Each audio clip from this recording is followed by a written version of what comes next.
It's like a great big book. And to be able to write the final chapter and complete the storylines and the story arcs and the character arcs is a gift for us, particularly as we're able to serialise in the last 13 episodes. We can just sort of crunch home. And it is really a bit of a homage to the fans because they know the history. We're going to be repeating a lot of that history through these episodes, and people will go, oh my God, they referred to that in episode 110 or something of that nature. So for me, it's that almost unheard of chance to complete the story as one would in a novel or as an actor would in a play, to finish the character off after 4.5, 5 years. It's amazing, really. It was very interesting that last year the writers introduced in episode 419, this what seemed to be a one-off episode where Walter was suddenly burst out of the amber by these two young people, and then Astrid came into it, and finally Peter, and we found out that we were in 2036. It seemed like it was a fantastic episode, Letters of Transit. But it seemed like, I think what the writers were very cleverly doing was setting the scene in case we should get, just to show what would happen if we got the final season, because we couldn't play out that in the finale. But it did set the scene, and it was a very popular episode, and it looked magnificent with all of the futuristic places we found to film in, and the observers everywhere. And the 1930s dress of the normal people. It was very, very strange and wonderful to look at. So that became the premise upon which we then launched straight into season 5. We are there. The whole team is there. And but here's the thing.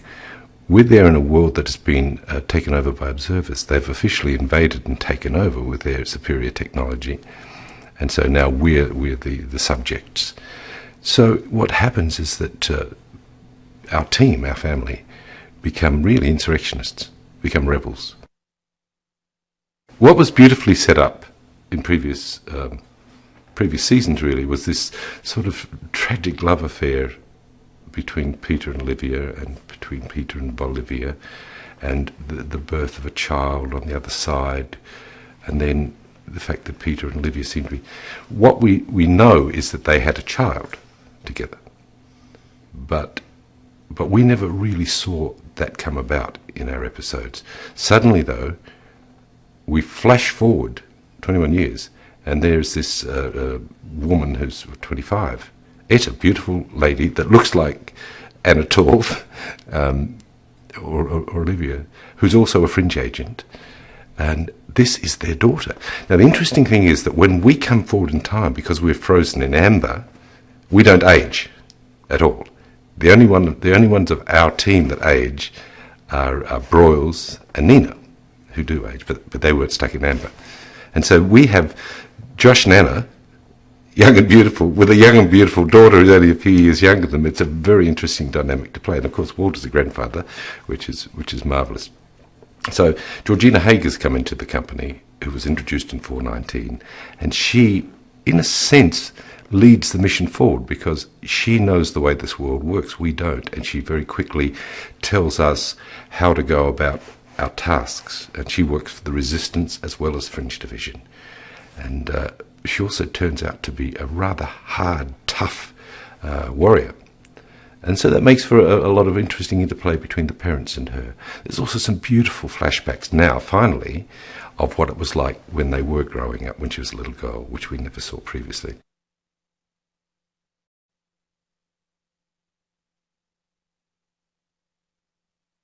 We got this, complete bonus season here to properly wrap up the story. Or not even the story, to properly wrap up the characters, really.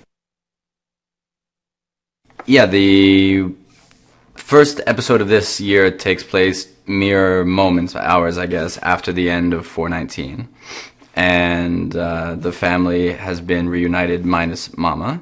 And so the Scooby Gang is off to find Olivia. And also at the same time trying to... The reason other than just finding Olivia is Walter had hatched this plan that never came to fruition in 2015. Peter finally is a much more active character in what's going on. So that makes me happy because it just gets him more engaged and allows some of the things that we touched on in season 1 but never really put into the character to come to fruition. So that's nice, and I'm hoping that goes forward. Obviously, the dynamic between Peter and Olivia is very different because they had enough time to be together, get married, have a child, and have this life together. And then off camera, after the end of last season, but before episode, no, not even 419. After the end of the episode, but before 2015, when the observers invaded, they were leading seemingly a very nice life. And then when the observers invaded and Edda went missing, it split them up again, but not in a divorce sort of way, just Peter couldn't let go of the idea that he might be able to find his daughter, and Olivia went back to work. I think for Peter and Walter, it's an interesting dynamic too, because Peter, who has always been the son in that dynamic, is now the father as well, and I think maybe has a new insight, or has already had a new insight into Walter and what he was going through, and the guilt that he felt, and how difficult it was for him to contemplate losing his child.